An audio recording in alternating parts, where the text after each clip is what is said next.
I walk into the Monday leadership meeting at 7:58, the same as I have every Monday for 23 years. Same conference room, same long table, same view of the shop floor through the glass wall where I can see the machines running and the floor crew doing the early checks that I implemented in 2009, when we had a quality failure that nearly cost us our biggest client. I built all of this, every system, every relationship, every protocol on that floor. Caleb is already standing at the whiteboard. This is unusual. Caleb doesn't typically run Monday meetings, I do. He's in his standard blazer and he has papers in his hand, a printed document, and the expression on his face is the particular expression of a person who has prepared for this moment and is performing preparedness. Behind him, on the whiteboard in block letters, restructure plan. I set my coffee down. Good morning, I say. He smiles, the smile of someone about to do something they've decided is a kindness. Mom, he says, your salary is being reduced by half, starting today. I laugh. It comes out involuntarily. The single laugh of a person whose brain rejects incoming information because the information doesn't fit any category it has. It can't be real. It's a Monday morning. I'm in the building I've owned for 23 years. Then HR is sliding something across the table. A contract. A new contract with my name at the top and a number in the compensation field that is exactly half of what I've been paid for the last 12 years. I stop laughing. Caleb's voice drops to the register of someone being patient with someone slower than them. Also, he says, you report to me now. I look at Tessa, his wife, seated 2 chairs to his left. She doesn't look surprised. She looks pleased. I walk down the hallway of my own building with a security guard behind me. Not beside me, behind me, the specific positioning that communicates escort, that says the person in front is being managed rather than accompanied. I built this hallway. Not literally. I didn't pour the concrete. But the building was purchased and renovated under my direction in 2007, the year my husband Ellis got sick, and we decided to sink everything we had into the space because we believed in what we were building, and we needed to believe in something. My name is Nora Caldwell. I'm 52 years old. I ran this company through a supply chain crisis in 2015 that had our vendors canceling contracts. I ran it through the near bankruptcy in 2018 when we lost our second largest account in 6 weeks. And I spent 4 months personally calling every contact I had to rebuild the revenue. I ran it while Ellis was dying, while I was sitting with him in the evenings and coming back in early mornings, because the company needed someone and there was no one else. I trained Caleb. I begged him to learn the floor. I brought him into meetings when he was 24 and still thought business was about personalities rather than systems. I handed him the vendor relationships the client calls the financial reporting.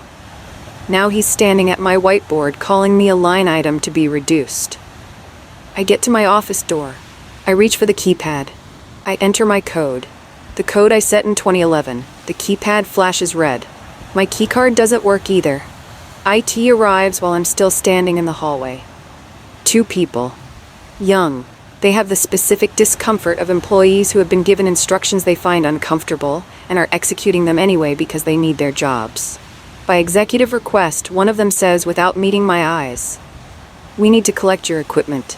My laptop comes off my desk. My email access is reset, which means I'm logged out of everything on my phone, and the reset link goes to an address I no longer control. My access to the payroll system, the vendor accounts, the production scheduling platform, every system that runs the company I built is being removed from my credentials while I stand in the hallway of my own building. Hank finds me at the end of the hallway. Hank has been my foreman for 14 years. He started on the floor as an equipment operator, and he's the best operational mind I have. He worked through the 2018 crisis with me, staying late, problem-solving alongside me when we were genuinely in danger. He stands close enough that his voice doesn't carry. "Ma'am," he says, "they changed the locks on the file room too." The file room holds physical records, original contracts, compliance documentation, historical vendor agreements, things that exist on paper, because I always believed in having the paper. "Who gave the instruction?" I say. Hank glances toward the glass hallway on the far side of the floor. Tessa is there. She's watching us. My phone buzzes against my palm. A bank notification. Our company direct deposit account. Direct deposit changed. I drive home. I sit in my kitchen and I don't cry because crying isn't useful. And I've known that since the year Ellis was sick and I needed to function through things that had no functioning through them. Caleb calls at 4. His voice has the warmth of someone who has decided that the best way to manage a difficult conversation is to begin from generosity. You should be grateful you're still on payroll, he says. I don't respond. Then I hear the speaker click. A second voice. Tessa, Nora, it's time you stop clinging. Her voice is sweet. The specific sweetness of someone who has chosen sweet as a strategy. This is what growth looks like. We're moving forward and we need you to move with us. With you, I say. Stop fighting it, Tessa says. You'll exhaust yourself. I hang up. I go to the filing cabinet in my home office. Second drawer. The binder I've kept since Ellis and I first incorporated. The original ownership documentation, the founding articles, the equity agreements we signed in a law office in 2001. I sit at my kitchen table and I open the binder.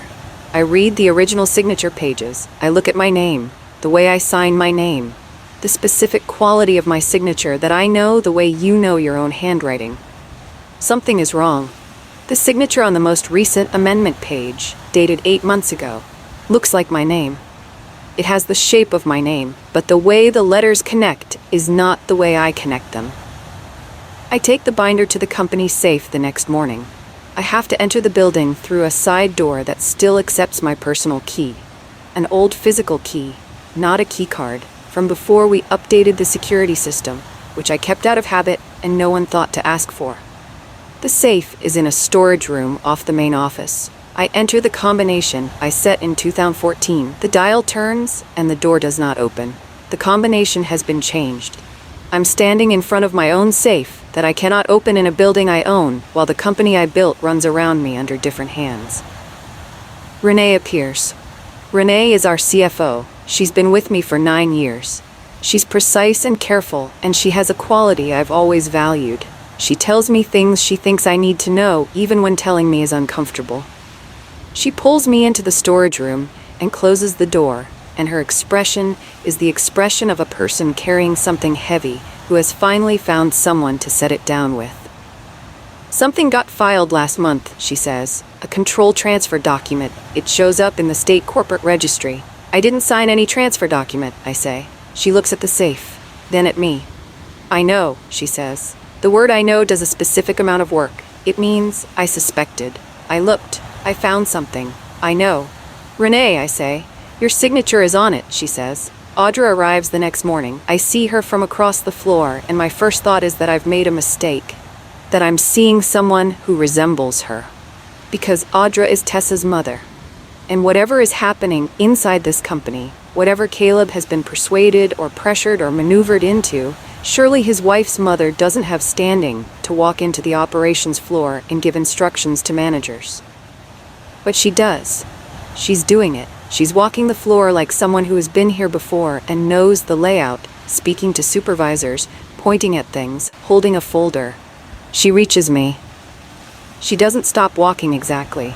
She slows beside me with the ease of someone who doesn't need to give me her full attention to make her point. You had your season, she says. Now let the young lead. She looks at me with the expression of a woman who has decided that kindness is more useful than conflict when kindness gets the same result.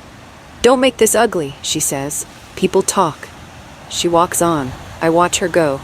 I look at the folder she's carrying. She holds it loosely, comfortably at her side, and the tab on the folder edge is visible. It reads, Caldwell Retirement Plan. The next few days are a particular kind of difficult. Not the difficult of a crisis you can act on. The difficult of a situation you have to watch while preparing your response. The way you sit with a wound and wait for the swelling to tell you how bad it is. People I've worked with for a decade find reasons to leave rooms when I enter them. The specific avoidance of people who've been told something about me and don't know what to do with it. A supervisor named Petra. She's been with me for 7 years. I attended her daughter's graduation, finally speaks to me in the break room. She waits until we're alone. They told everyone you're unstable, she says. She says it quietly and quickly, the speed of someone completing an obligation. That you're confused, that the changes are for the company's protection. I look at my coffee cup. Who told them? I say. She glances at the hallway. Caleb, at the all hands last Wednesday, while you were out. I was out last Wednesday because I had a previously scheduled doctor's appointment. A routine visit. They held a company-wide meeting about my instability while I was at a doctor's appointment. That night, I sit in my car in my driveway because my house feels too still, and my car feels like the only space that is completely mine. I open a notebook. I write dates, statements, who was present, what was said. My phone rings. A vendor I've worked with for 11 years. His voice has the controlled pitch of someone trying not to sound panicked while being panicked. Nora, he says, I got a purchase order from your company, a large one, the new management. A pause. Can you authorize it? I ask him to email me the purchase order. It arrives in 3 minutes. The quantity is significant. The pricing is above our standard rate, which means whoever placed it didn't negotiate or didn't know our negotiated terms. The delivery timeline is rushed, which carries an expedite fee. And at the bottom of the order, in the authorization field, is a code, my old authorization code, the specific sequence I used to use before we updated our vendor system 2 years ago. A code that existed in the system for 11 years, that I changed when we updated protocols that only 3 people ever had access to. Me, Ellis, and Caleb, who I trained on vendor authorization when he was learning the system. I call Caleb. He answers on the second ring. I know you placed that order with my old authorization code, I say. He doesn't deny it. Relax, he says. It's handled. That word. The word that has started appearing in his vocabulary like a tick. Handled. The word of someone who wants to close a subject before it can be fully examined. Caleb, that code is expired. Using it without my authorization. Mom, I'm running the company now. I need supply. I handled it. I hang up and call the vendor back. Is there anything else in the order I should know? I say. He's quiet for a moment. There's a new shipping address, he says. It's not your warehouse. I find the address in the email chain. A street name I don't recognize in an industrial area 20 minutes from our facility. I drive there after dark. Not to enter, to look. A storage unit facility. The kind with individual units and chain-link perimeter fencing and outdoor lighting that creates pools of visibility between stretches of shadow. Through the fence, from the public road, I can see pallets, our company's branded labels. The specific blue and gray packaging we standardized 3 years ago on a container I can see from 30 feet away. Products leaving our warehouse, being ordered against my expired authorization code, shipped to an address that is not our facility, stored in a unit I have no knowledge of. I don't touch anything. I don't enter the property. I take photographs from the public road, the angle and distance making clear I'm outside the fence, and I note the time and date and location. Then I drive home. In the morning, Caleb calls a company-wide meeting. I hear about it from Hank, who texts me because Caleb didn't invite me. The announcement: the company is experiencing a cash flow crisis. Revenue projections are under pressure. Adjustments are necessary. The cause of the cash flow issues, per Caleb's presentation, my old management decisions, which created inefficiencies that the new leadership is working to correct. I write it down, the date, the specific claim, the fact that I wasn't invited. HR calls me at home the following morning. The voice is rehearsed in the way voices are rehearsed when someone has been given a script and is executing it. In addition to the salary adjustment, she says, we're removing your health benefits. It's part of the executive restructuring. My health benefits. The benefits I've had for 23 years, that I set up when we first incorporated, that I've maintained as part of my compensation because I am a founder and an owner, and my compensation is tied to what I built. I don't respond. I write down what she says, word for word, with the time. Is there anything else? I say. Not at this time, she says. I hang up. I go to my home office. Bottom drawer. Behind the tax files from the years I keep for reference. The promissory note from the bank. The original loan we took when we expanded the facility in 2017. A significant amount, structured carefully, with me as the personal guarantor, because at that point Ellis was gone and the bank needed a single accountable party. I signed as personal guarantor. I read the terms, then I read them again. My personal guarantee is still active. It was never dissolved, because I never signed anything dissolving it. And the control transfer document that apparently bears my signature didn't address the loan structure at all. Caleb took control of the company, but he didn't take the liability. I'm still personally guarantor on the underlying bank debt. And then I see the covenant breach notification clause. If the company violates certain financial covenants, the bank must notify the personal guarantor. The personal guarantor is me. I sit with the promissory note for a long time. What I'm holding is a document that looks like a vulnerability, and is actually a tether. If Caleb drives this company into default, through the purchasing arrangements I've seen, through whatever Audra's consulting entity is extracting, through the cash flow crisis he announced while blaming my management, the bank must contact me. I am legally connected to the financial core of this company in a way that cannot be unilaterally removed. Caleb didn't understand what he was inheriting when he staged his Monday morning restructuring. He inherited the authority. He left me with the leverage. I call Miles. He's a business attorney. I've known him peripherally through a professional network for 4 years, and I've heard his name attached to outcomes that required precision. I call his office and I explain enough in 2 minutes for the receptionist to put me through. Miles listens to the summary. He asks 3 clarifying questions. His questions are good, specific, going directly to what matters. The promissory note is one thing, he says. The signature on the control transfer document is another.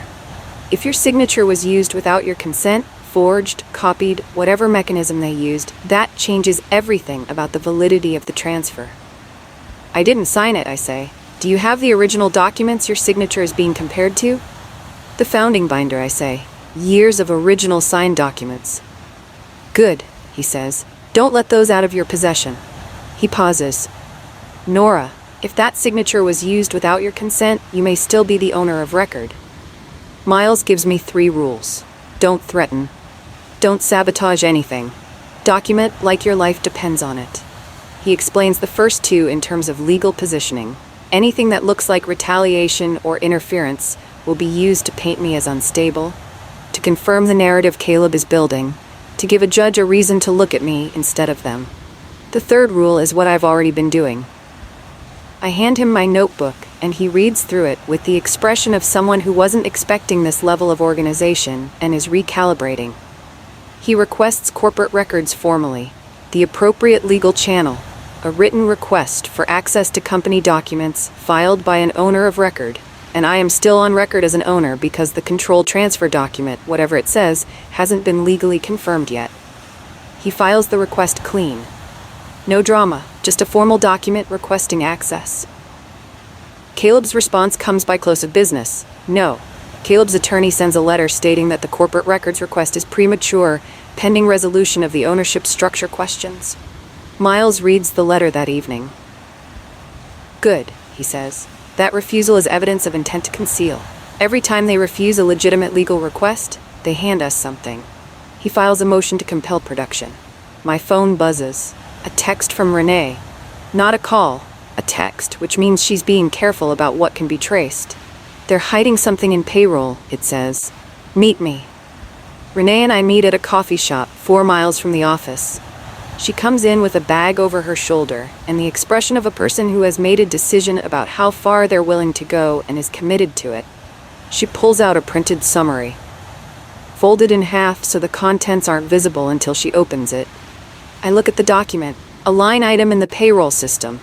Not an employee, an outside entity. A consulting fee paid weekly since 3 months ago. A consistent amount, significant, but not so large that it would immediately flag in a surface review. The entity name is bland, deliberately bland.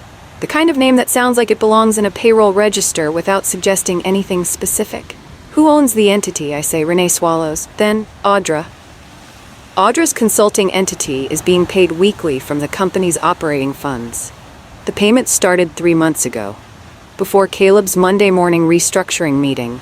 He was planning this for at least 3 months, and Tessa's mother was embedded in the financial structure before it happened. There's more, Renee says. She points to a note at the bottom of the summary. The consulting fee payment is structured as part of what's listed in the payroll system as Caldwell Retirement Package. My name, my supposed retirement. The money being paid to Audra's entity is classified as part of what I'm receiving on my way out. They're using my name as the budget line for Audra's payments. Miles explains the structure when I show him. They cut my salary to make the budget available. They labeled the budget line with my name, so the expense doesn't look like what it is. They created a paper structure where I appear to be receiving a retirement arrangement while the money flows to Audra's entity. The exit agreement they'll ask me to sign will confirm all of it retroactively. When I sign, I affirm that I received what I was owed and agree that prior transfers were valid.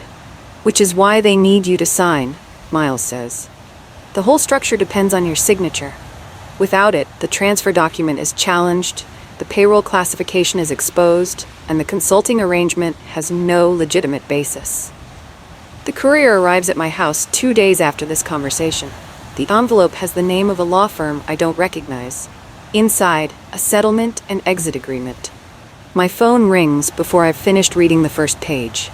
Tessa. Sign it today, Nora, she says. Her voice has the warmth of someone offering something they've already decided you should take. For the family. Or peace.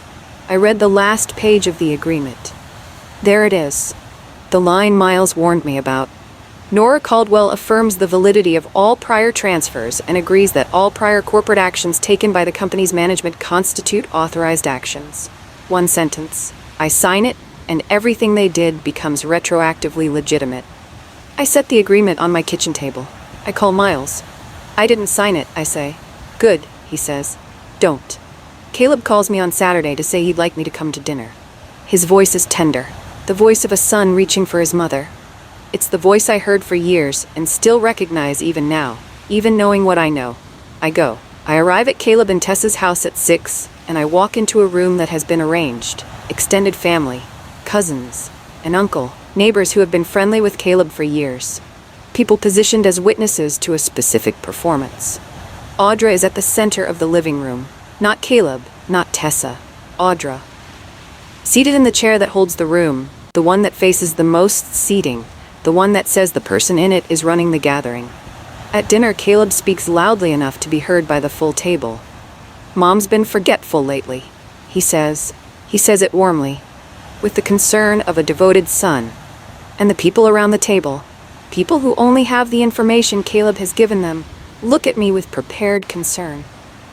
The concern of people who've been told to expect it. Audra leans toward me during a moment when Caleb is speaking to someone else.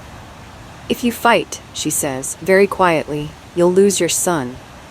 She says it the way you say something when you want it to land as a warning rather than a threat, even though the content is identical.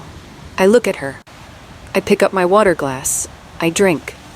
At the dinner table, with the extended family present, with Audra at the center and Caleb performing concern and Tessa watching from across the table, I ask one question, calm, level, the voice I use when I need my voice to be something other than what I feel.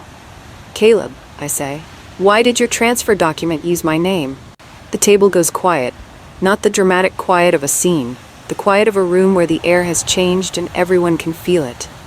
Caleb's expression does something complicated. He starts to form a sentence and it doesn't arrive. Tessa jumps in, fast, too fast, in the way of someone with a prepared answer who's deploying it before the question has fully settled.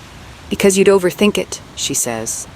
Audra laughs, softly, like it's charming, like Tessa has said something endearing rather than something that has just become evidence.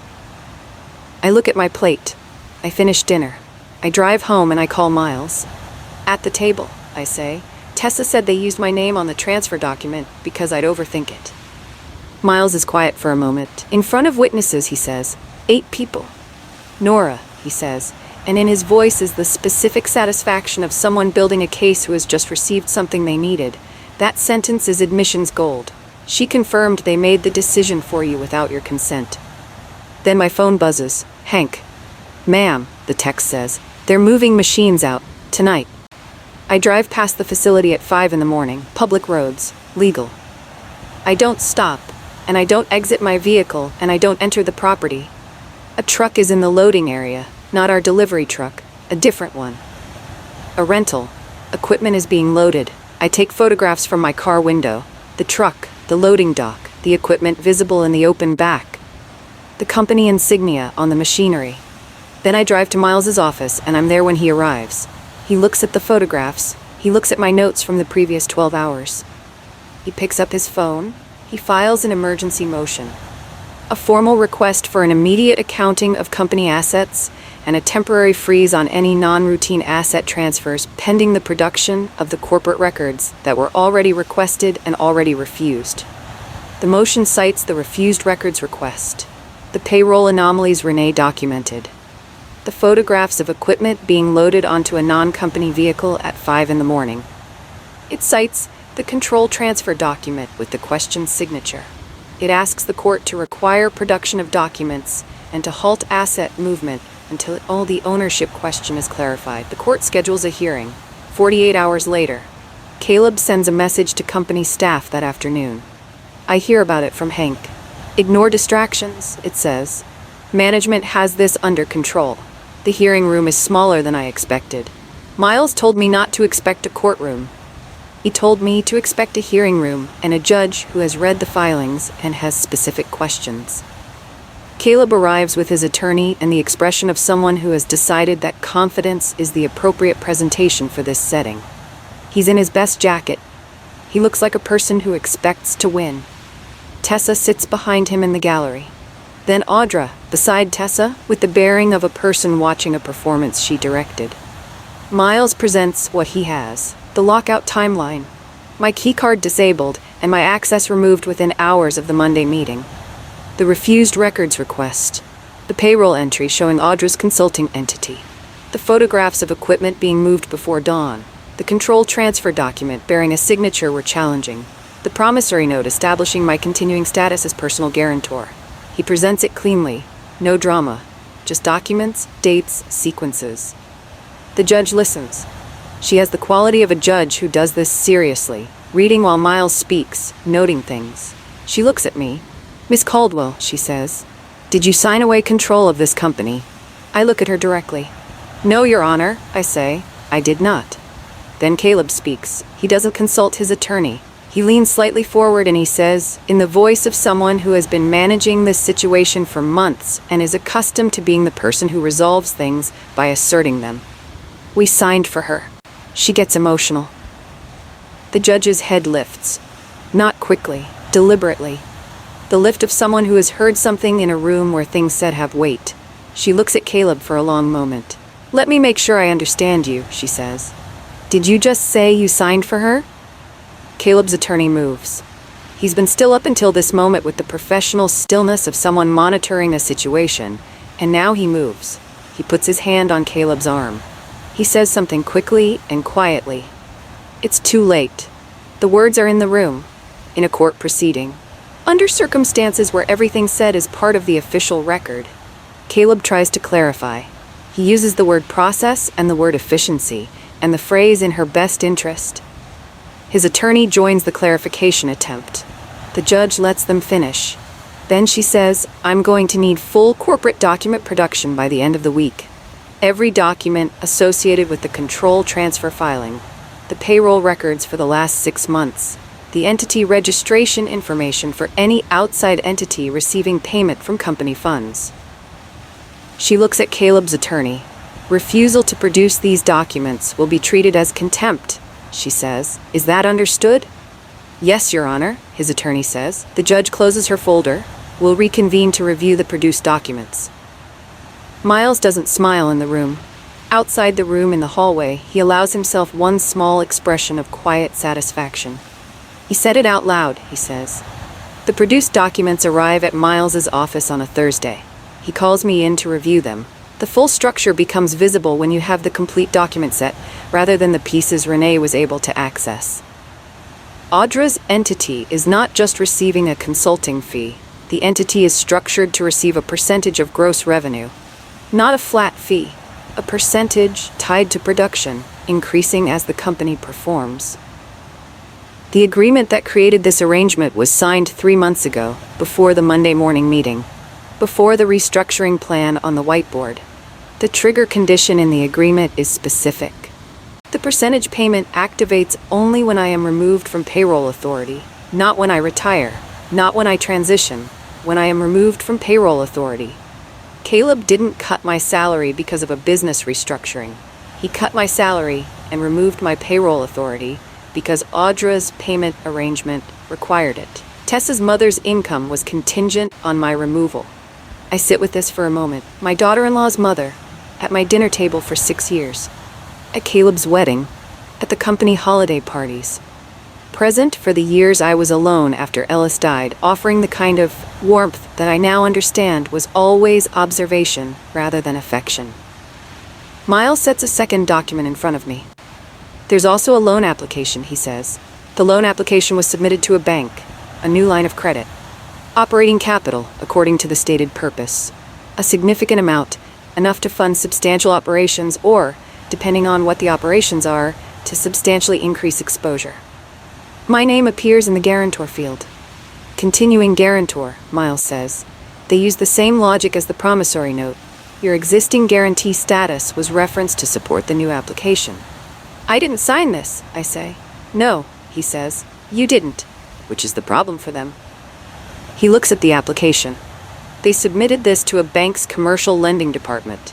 Banks have compliance officers. Their compliance process includes verification of guarantor consent. And the compliance officer flagged it, he says, because the verification process didn't produce a direct confirmation from you. They couldn't reach you at the contact information on file, which had been changed, like the insurance, like the bank accounts. They couldn't complete verification. The same pattern.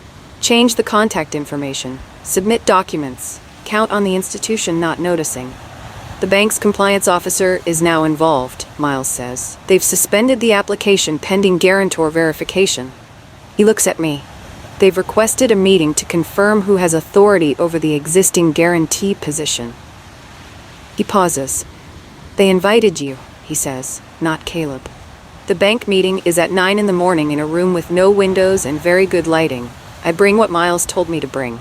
The original promissory note, my founding documents, the ownership history, the original articles of incorporation, the equity records from 2001 through present, my refusal to sign the exit agreement, the full documentation of the control transfer challenge. I set it on the conference table, and I wait. The banker's name is Whitfield.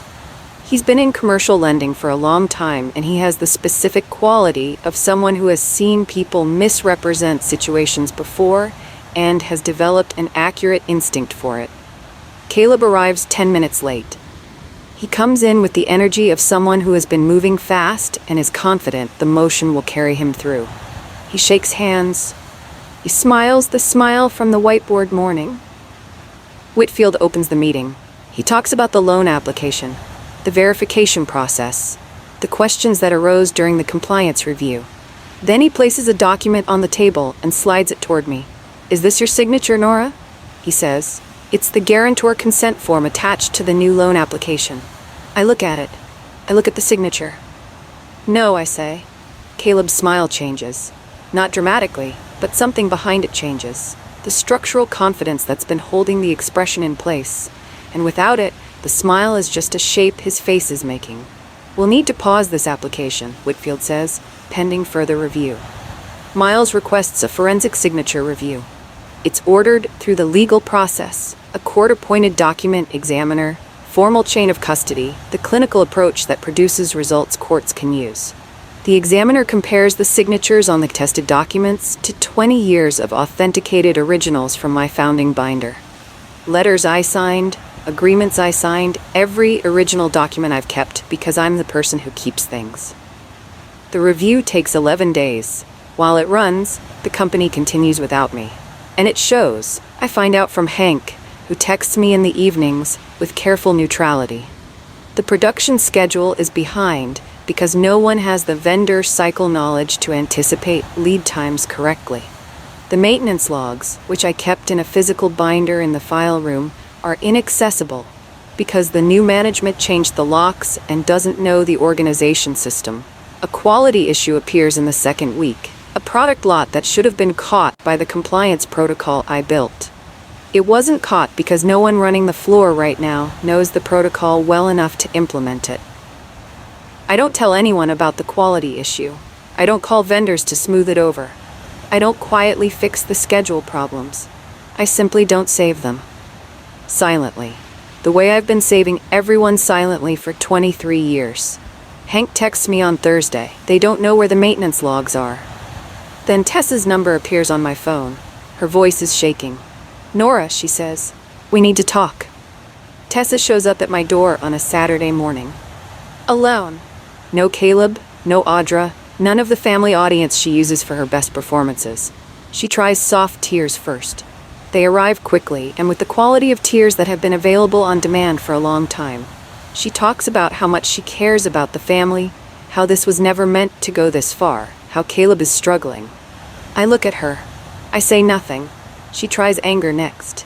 Tears and anger in the same conversation, which is a strategy rather than an emotional sequence. "You're destroying him," she says.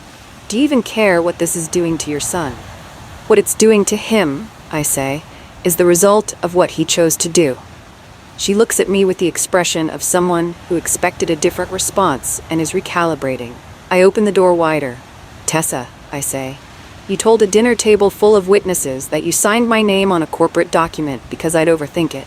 That's in Miles's file. That's going to the judge." Her face changes. "I have one offer," I say. "Through Miles, not through this conversation. Corrective governance, the transfer document voided, the ownership restored to its proper structure. Audra's entity removed from the payroll and her payments voided. My compensation restored with appropriate back payment for the period of the reduction. A formal written apology entered into the company record." She stares at me. "That's the offer," I say. She leaves. Caleb calls that evening. He refuses. 2 days later, the forensic report lands. The report is 11 pages. The conclusion is in the third paragraph. The signatures on the control transfer document and the loan guarantor consent form are inconsistent with the authenticated signature samples across multiple key characteristics and are not consistent with having been made by the same person. I did not sign those documents. The bank freezes the loan application permanently, pending review of the submission process. The loan officer's file is flagged for the bank's fraud review unit. The court receives the forensic report and schedules a hearing. At the hearing, Miles presents the full assembled case, the forensic finding, the Tessa admission, confirmed by 8 witnesses, the payroll structure showing Audra's entity, and the activation trigger, the refused records request as evidence of concealment, the asset movement at 5 in the morning, the equipment now sitting in a storage facility under an address that isn't ours. The court's order is not punitive in its language. Courts rarely are. But it is complete. The control transfer document is set aside pending full investigation. The company's governance reverts to the pre-transfer structure while the investigation proceeds, which means I am restored to my ownership position and my operational authority. Audra's entity payments are frozen and referred for financial review. Caleb is placed under court-supervised governance. He can continue in a management role, but every significant decision requires documentation and approval. He cannot act unilaterally. He cannot sign for anyone.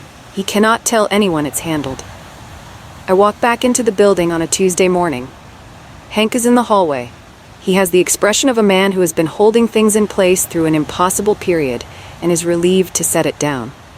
"Welcome back, ma'am," he says. I go to my office. My keycard works.